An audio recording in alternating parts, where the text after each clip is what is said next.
Look, sometimes my editors cut this kind of stuff out of context.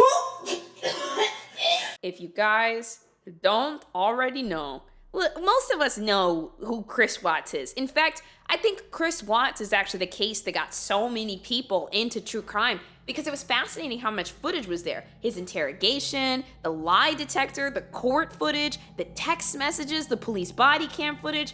I mean, everybody is pretty dialed into that case. If you're not familiar with it, Chris Watts is a man that was having an affair with another woman, and instead of asking for a divorce like a normal person, he decided to murder his wife and his 2 little girls, and then dumped them in an oil vat that was at his job and expected to get away with it. Chris Watts was at the police station in less than 12 hours, okay? They picked his ass up. Now, chat, help me out here. 1 in the chat if Chris Watts did it, 2 in the chat if you're like, I don't know, BOZE, he was convicted, but I'm just really not sure. There are some people that really believe that he's not guilty. And one of those people, apparently, is his mother. Guys, have you guys seen this? Am I gonna have a breakdown? Breakdown. On behalf of the Watts, Your Honor, we thank you for the opportunity and the recognition under the Victim Bill of Rights. Okay. We come today as the grandparents and the parent of the daughter and children whose life was taken in this case. Okay, let me explain. She's talking about the kids, okay? And I wanted to clarify this before I said what I'm gonna say. This is kind of fucked up because they're about to come in here and defend Chris Watts. But what they're trying to say is we have the right to say everything that we're gonna say because we are the grandparents of Bella and Celeste, the 2 children that were slain by Chris. That's what they're trying to do. It's a little manipulative for them to come in and be like, we're going to defend Chris, the father of those 2 children, but we just want to let you guys know that, you know, those children are our blood too. So, you know, we're all victims here. Anyways, like, that's what I mean. Like, that's a little fucked up. Grandparents and the parent of the daughter and children whose life was taken in this case. You see it? We join in our daughter-in-law and grandchildren's family and saying this should never have happened. This is not condonable. This is something that we will never get over. Uh-huh. And what are you about to say now? We appreciate the consideration that everyone has paid, most especially the families that have lost everyone. We appreciate that they begged for Christopher's life.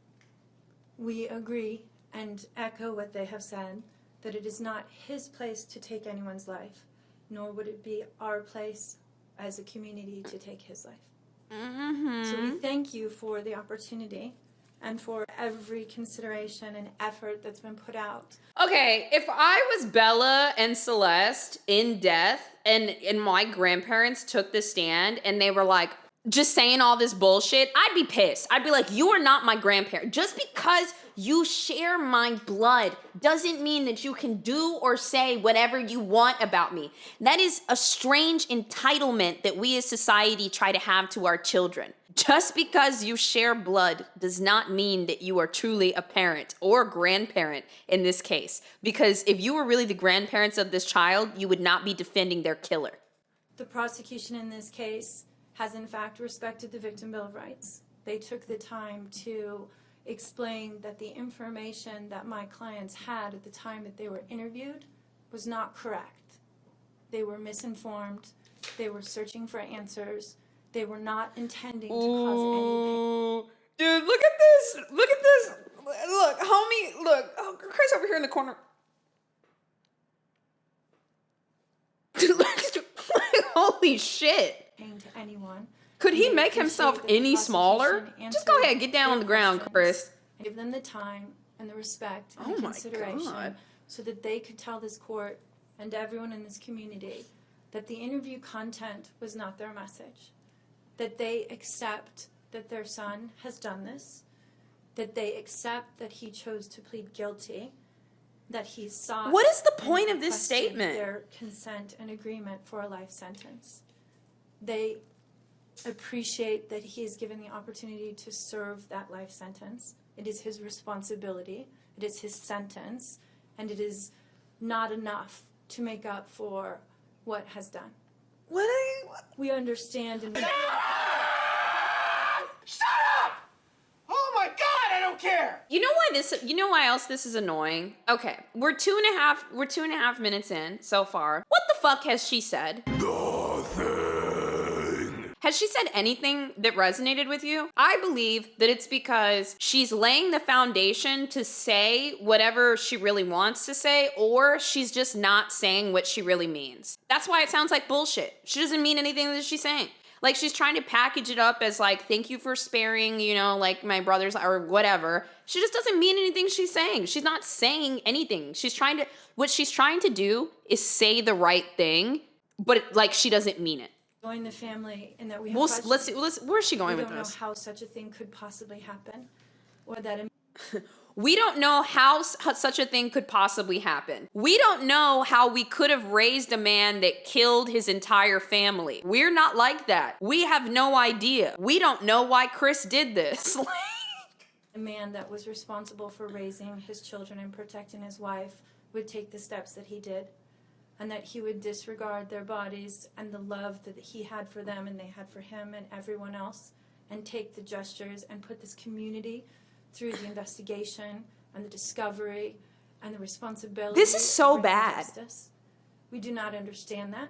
We do not think it was appropriate. We cannot begin to think that an explanation will ever justify it. My clients indicate that they understand that a full opportunity for a confession with all of the responsibility and accountability has not occurred. And they support the family and the request that that happen. If not today. Why did y'all get up here and do this? There are so many parents of killers that just shut the fuck up. They just shut up, okay? Eric Harris's family just went away from the public and disappeared, dropped off the face of the fucking earth. And you know what else this is doing, which I really hate? For the past 3 minutes, they have been minimizing Chris Watts' actions. That is exactly what has been happening for the past couple of minutes. The minimization of the murder of 3 people and an unborn child. I don't give a fuck if this is your child. How could you minimize this in such a high-profile case?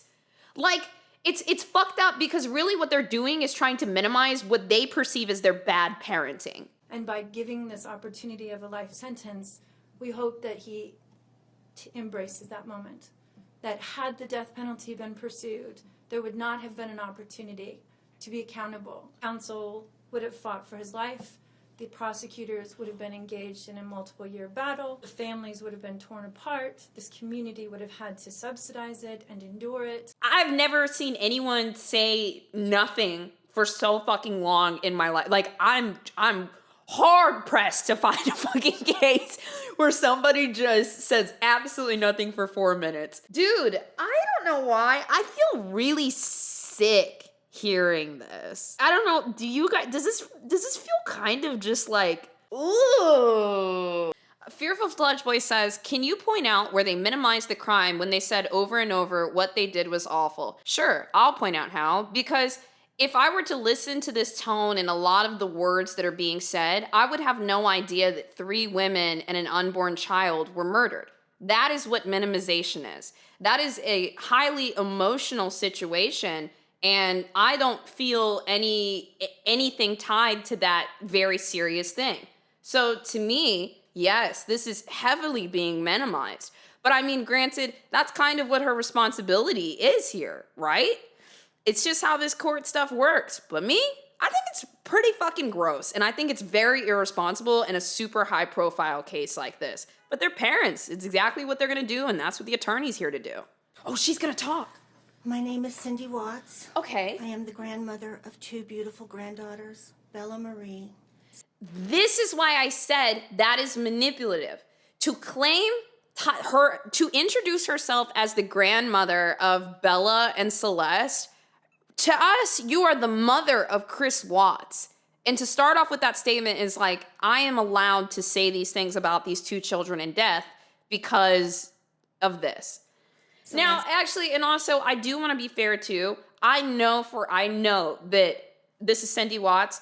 She did lose her 2 grandchildren, and she is hurting because of this. This is a lot for somebody to process all at once. Catherine Watts. I am also the mother of Christopher Watts, who I will be directing most of my statement to. First, I'd like to begin by recognizing the absolute horror of this crime. Okay. Acknowledging the devastating loss that both the Rusek family as well as our family have faced. Our families have been irreparably broken by the needless deaths of Shanann, Bella, Cece, and Nico. This is something we will never get over. We will always mourn the loss of our family, and in that, we are united in our grief. I am still struggling to understand how and why this tragedy occurred. I may never be able to understand and accept it, Interesting. but I pray for peace and healing for all of us. Now to my son Christopher. I have known you since the day you were born into this world. Duh. I have watched you grow from a quiet and sweet, curious child who Bella reminded me so much of, to a young man who worked hard in sports and later mechanics to achieve your goals. You are a good friend, brother, father, and son. Okay. We have loved you for... Dude, they really did. They really told the cameraman. They said, zoom in all the way. Zoom in all the way. Get in there. from the beginning, and we still love you now. This might be hard for some to understand how I can sit here under these circumstances and tell you all what is she about that to we are say? heartbroken. Although we can't imagine what could have led us to this day. But we love you. Maybe you can't believe it either. As the Lord said in Jeremiah 3:31, I have loved you with an everlasting love. Wait, why is everyone in chat just keep saying, just wait for it? In the business, we call this foreshadowing. This makes a little more sense to me. So here, and by the way, guys, you know, I'm always blind reacting to this shit, okay? Like, I know about the case and whatnot. I've done my research, but as far as the video, I may not know, like, all the mechanics of it. So, this is what's going on. Obviously, this is the attorney right here that's representing both of them. That's why her statements felt really gross, minimizy, all of that, because she's the defense attorney and that's her job. And, oh, God, sometimes hearing defense attorneys talk about a case that they're defending, it just makes me sick. So now we're moving into the statements from the actual family. And like, when I'm listening to this, Chris Watts' mom, Cindy Watts, she said something very interesting to me that made me realize that she does really understand the magnitude of this situation. She said the horror. Horror is an emotion that not everyone in their lifetime will experience. Horror is when society has been flipped on its head for you and something is happening in front of you that you could have never fathomed happening, and it's terrifying you. Like, horror is an extreme emotion. Chat, I got a question. 1 in the chat, if so far this seems pretty reasonable from Chris Watts' mom. 2 in the chat, if you, not the attorney statements, 2 in the chat if you have some like issues with her statements. You know, and you can be a 1 or you can be a 2. But somebody's telling me something crazy's coming after this. So, okay, we're all at a 1. And also, if by the end of this video nothing crazy happens, like, that's okay. We probably prefer it in this world, right? But somebody sent this to me for a reason. Let's find out.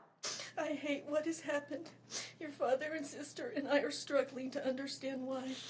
But we will remain faithful as your family, just as God remains faithful because of his unconditional love for us all. We love you. And we forgive you, son.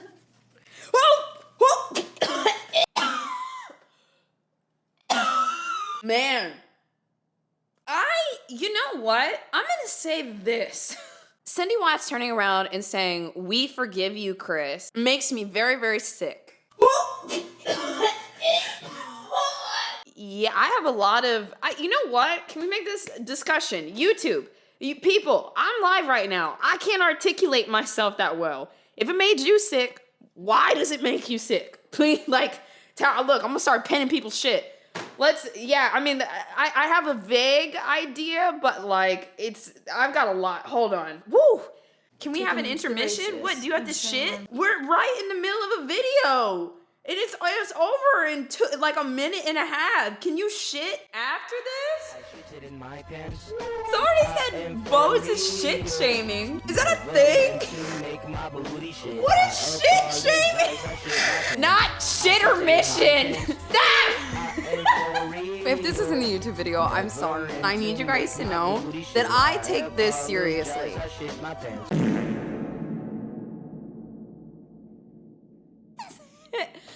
That's it. Okay, that's the video. Chris Watts' mom forgives him, and you guys gotta shit.